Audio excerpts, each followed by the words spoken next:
এত দামি সবজি বিনস এখন বাজারে তার দাম চলছে মাত্র 20-25 টাকা কেজি।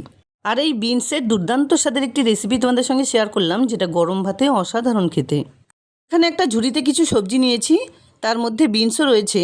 দেখো বিনসগুলো ঠিক আমি কিভাবে কেটে নিচ্ছি।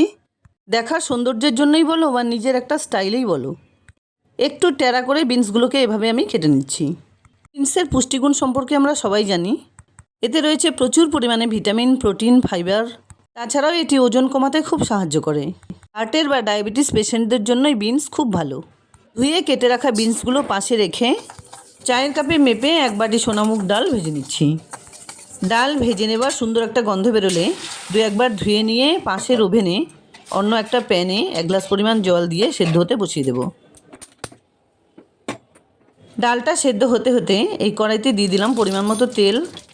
তেল গরম হয়ে এলে ফোড়নে দিয়ে দিলাম 1 চা চামচ পাঁচফোড়ন, সঙ্গে একটা তেজপাতা, 2টো শুকনো লঙ্কা। এর মধ্যে কিছু কাজু কিশমিশ দিয়ে ভেজে নেবার পর মিশিয়ে দিলাম কেটে রাখা সমস্ত বিনসগুলো। কিছুক্ষণ নাড়াচাড়া করে বিনসগুলোকে ভেজে নিতে হবে। ইচ্ছে হলে কাজু কিশমিশ ভেজে নেবার পর আলাদা করে তুলেও রাখতে পারো। অন্যদিকে ডালটাও খেয়াল করতে হবে, সেদ্ধ হয়ে উপরে ফেনা উঠে এলে সেগুলোকে উপর থেকে তুলে ফেলে দিতে হবে। 2-3 মিনিট ধরে বিনসগুলোকে ভেজে নেবার পর মিশিয়ে দিলাম একটা বড় সাইজের টমেটো কুচি, সঙ্গে দিলাম 3-4টে চেরা কাঁচা লঙ্কা, 1 টেবিল চামচ আদা বাটা। গ্যাসের ফ্লেমটাকে লোতে রেখে একে একে মিশিয়ে দিচ্ছি পরিমাণ মতো নুন, হলুদ, জিরে গুঁড়ো, ধনে গুঁড়ো, লঙ্কা গুঁড়ো, কাশ্মীরি লঙ্কা গুঁড়ো, সঙ্গে 1 চা চামচ চিনি। যেহেতু রান্নায় সমস্ত শুকনো মশলা ব্যবহার করলাম, তাই ডালের জলের থেকে একটুখানি জল মিশিয়ে এগুলোকে নাড়াচাড়া করে নিতে হবে। সমস্ত মশলা সহ সবজিগুলোকে কিছুক্ষণ কষিয়ে নেবার পর মিশিয়ে দিলাম সেদ্ধ করে রাখা ডাল। ডাল দিয়ে দেবার পর ফ্লেমটাকে মিডিয়ামে রেখে খুব সুন্দর করে নাড়াচাড়া করে ঢেকে 1-1.5 মিনিট রান্না করে নিতে হবে। ঢাকনা খুলে মাঝে একবার নাড়াচাড়া করে আবার ঢেকে 1-1.5 মিনিট রান্না করে নিতে হবে, যাতে সমস্ত ডালগুলো খুব সুন্দরভাবে সেদ্ধ হয়ে যায়। মোটামুটি 2 থেকে 2.5 মিনিট পর ঢাকনা নামিয়ে কিছুটা পরিমাণ গরম মশলা গুঁড়ো মিশিয়ে দিলাম।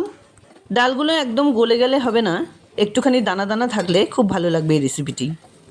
দেখো খুব সুন্দরভাবে রান্নাটা আমার এখানে হয়ে গেছে। এই রেসিপিটির টেক্সচার ঠিক এরকম হলে এটা খেতে বেশি ভালো লাগবে। এই রান্নাটা পুরোপুরি আমার নিজের থেকে তৈরি। খেয়ে এতটাই ভালো লেগেছে যে তোমাদের সঙ্গে শেয়ার না করে পারলাম না। পুরোপুরি রান্না হয়ে গেলে এটাকে আমি নামিয়ে নিলাম।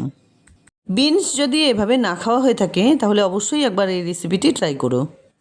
পুরো রান্নাটা নামিয়ে নেবার পর উপর দিয়ে কিছুটা পরিমাণ নারকেল কোড়া ছড়িয়ে দিলাম, এতে টেস্ট আরও ভালো লাগবে।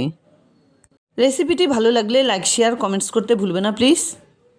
আর এরকম নিত্য নতুন রেসিপি পাওয়ার জন্য প্লিজ চ্যানেলটাকে সাবস্ক্রাইব করে পাশে থাকা বেল আইকনটা অলে করে দিও।